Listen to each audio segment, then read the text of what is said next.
Hi student, GIT का online class में आप लोग का स्वागत है।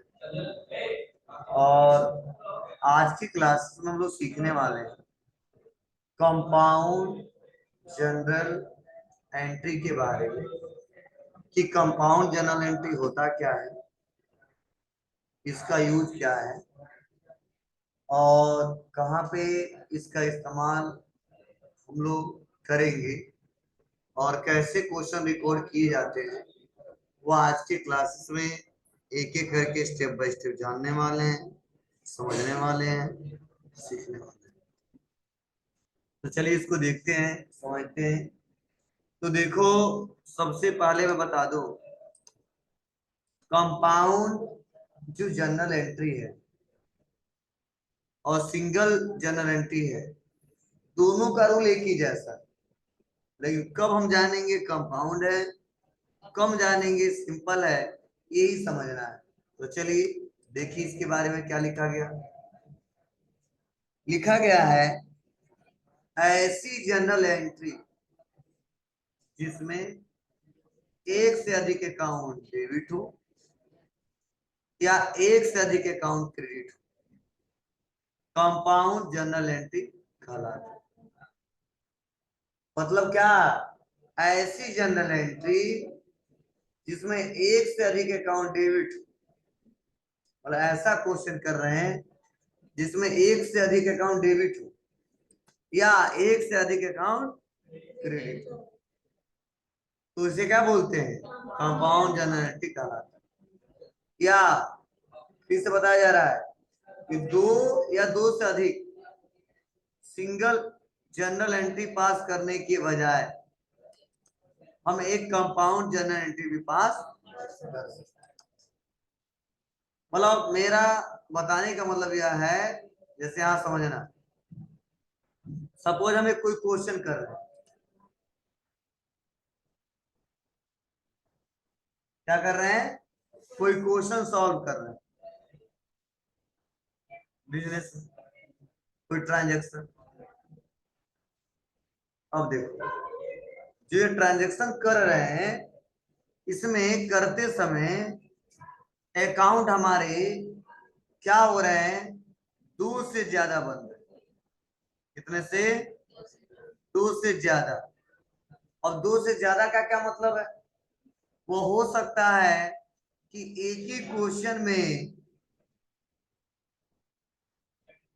दो क्रेडिट या दो अकाउंट डेबिट हो सकता है। इसे अगर क्वेश्चन करेंगे, ऐसा भी हो सकता है एक अकाउंट डेबिट और दो अकाउंट क्रेडिट हो सकता है। या कभी ऐसा क्वेश्चन करेंगे जिसमें, थर्ड नंबर बताओ, जिसमें क्या होगा? दो क्रेडिट होगा और एक ही डेबिट होगा। मतलब यहाँ पे जो भी अकाउंट बन रहे हैं, दो से ज्यादा बन रहे हैं। तो जब दो से ज्यादा बने तो उसको हम बार बार सिंगल एंट्री पास करने के बजाय हम उसका क्या करेंगे? कंपाउंड एंट्री पास करेंगे। कंपाउंड एंट्री पास करेंगे, ये यहाँ पे बताया जा रहा है कि ऐसी जनरल एंट्री जिसमें एक से अधिक अकाउंट डेबिट हो या एक से अधिक अकाउंट क्रेडिट हो, क्या कहलाएगा? जी। या देखो फिर से बता रहा है कि दो या दो से अधिक सिंगल जर्नल एंट्री पास करने के बजाय हम एक कंपाउंड जर्नल एंट्री भी पास कर सकते हैं। मतलब चाहेंगे तो उस क्वेश्चन को सिंपल में भी कर लेंगे, सिंगल में, ठीक है, और चाहेंगे तो कंपाउंड में भी कर लेंगे। लेकिन अगर कंपाउंड में करते हैं थोड़ा सा काम आसान हो जाएगा। जो हम तीन जगह लगाएंगे और तीन जगह डेबिट और क्रेडिट करेंगे, कंपाउंड से एक ही जगह हो जाएगा। इसीलिए हम कंपाउंड जर्नल एंट्री का इस्तेमाल करें। क्लियर है? चलो, अब क्वेश्चन कैसे कैसे आ सकते हैं वह समझिए। क्या स्टेप है वो समझिए। देखो जैसे हमारे सामने क्वेश्चन आया, क्या, नीचे आते हैं, क्या लिखा गया है, as on 30 April 2020 made a payment of ₹50,000 towards telephone bill ₹20,000, stationery expense 20,000 और ट्रेवलिंग एक्सपेंस 10,000। मतलब हम इस बार पेमेंट कर रहे हैं, टोटल कितना पेमेंट कर रहे हैं, कितना आया, 50,000। उस 50,000 में बिजली का बिल दिया है, टेलीफोन बिल दिया है, कितना, स्टेशनरी का खर्च, ट्रेवल का खर्च, हो रहा है कि नहीं हो रहा, 50, 20, 40, 10, 50। क्लियर है। अब चलो किसको डेबिट और किसको क्रेडिट, कितने अकाउंट बन सकते हैं, यह समझना बहुत जरूरी है।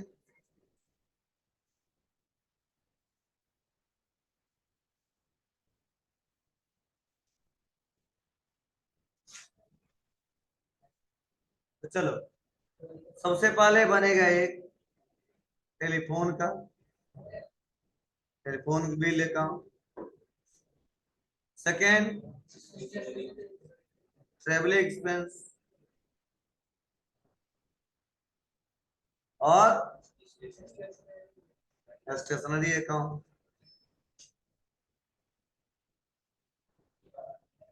अब आप बताइए ट्रेवल के लिए कितना दिया,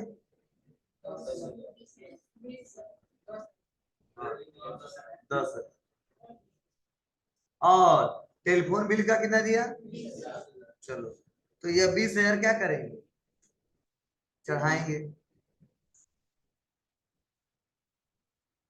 अब आप बताओ जो हम लोग ये पैसा दे रहे हैं टेलीफोन बिल का, वो क्या है हमारे व्यापार की एक्सपेंस, और क्या करेंगे इसको, उसके बाद क्या है, ट्रेवल एक्सपेंस, ये भी पता है, और क्या है, स्टेशनरी एक्सपेंस, उसको भी क्लियर है। किससे कर रहे हैं, बाई चेक, तो क्या बनेगा,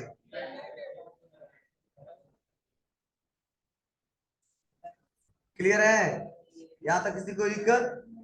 अब देखो अब बनाएंगे तो कैसे बनाएंगे, तो बनाएंगे travelling expense 10,000, stationery expense 20,000, telephone bill 40,000, और रिपोर्ट मैच कराना पड़ेगा। तो देखो हमने बना कर रखा है यहाँ,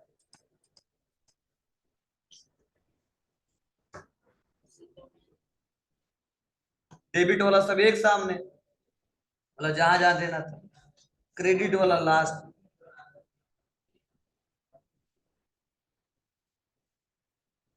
क्लियर है, बोलो, ये लिखना नहीं पड़ेगा,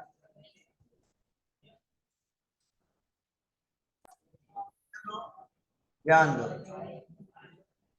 देखो दिया है as on 2 April 2016 purchase goods, ध्यान दो, purchase goods for cash ₹50,000 and discount of ₹5,000 was received from supplier on the total purchase। मतलब हमने क्या किया है, जो सप्लायर से परचेज किया है जितने रुपए का, उसमें बताया जा रहा है नगद हमने कितना दे दिया, 50,000, और डिस्काउंट कितना रिसीव कर लिया, तो रियल में सप्लायर से कितना खरीदा होगा। अच्छा,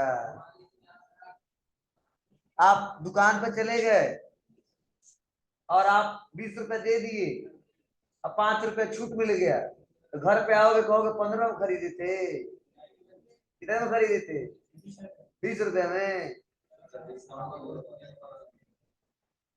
हम क्या बोल रहे हैं, 20 रुपए दे दिया, 5 रुपए छूट भी मिल गया, घर पे जाओगे तो कितना बोलोगे? 25 रुपया। टोटल खरीदा कितने का था? 25 का। तब हमने कैश दिया 20 और 5 रुपए छूट मिल गया था 25। आपको फीस जमा करना है 2000, आप कैश जमा कर दिए 1500, हम बोल दिए 500 छोड़ दिए, तो घर पे जाओगे कहोगे 1500 देना था, 2000 देना था, 1500 दिए हैं। क्या दिए हैं? नगद है, चाहे बैंक से चाहे चेक से। और कितना छूट मिल गया? तो गार्जियन क्या समझेगा कि 2000 देना था। तो इसका मतलब क्या है कि टोटल सप्लायर का जो परचेज वैल्यू था कितना था? 55,000 था। अब 55,000 में कैश हमने दिया कितना? हाँ, डिस्काउंट कितना रिसीव हो गया? तो टोटल 55 का खरीदा था। इस क्वेश्चन का मतलब यही है। चलो जी, करेंगे ही करेंगे, क्योंकि एंड लिखा देखो, एंड 50,000 और 5,000, टोटल कितना? जी। तो पहले परचेज कर रहे हैं तो परचेज के अकाउंट बनेगा,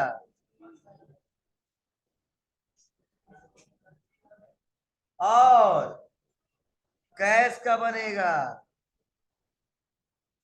और डिस्काउंट रिसीव का अकाउंट बनेगा। अब कैश, ध्यान से सुनो, जो कैश है कौन सा अकाउंट है? रियल।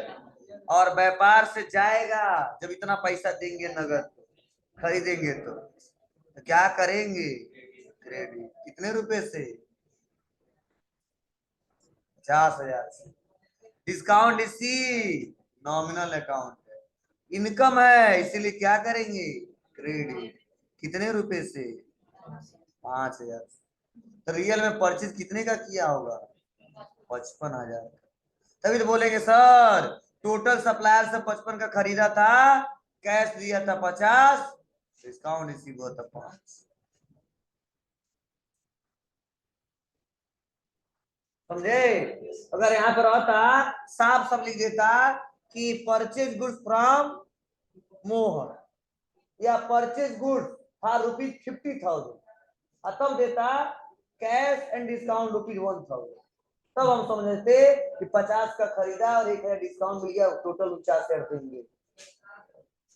मतलब साफ क्लियर कर दे कितने का खरीदे हैं, तब हम घटाएंगे और वहां पे सस्पेंस में रखे, तो एंड हो जाए तो जोड़ेंगे।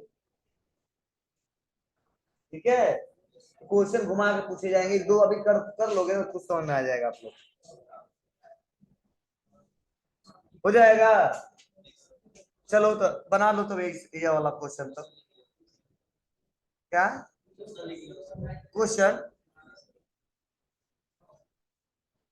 छाप लो।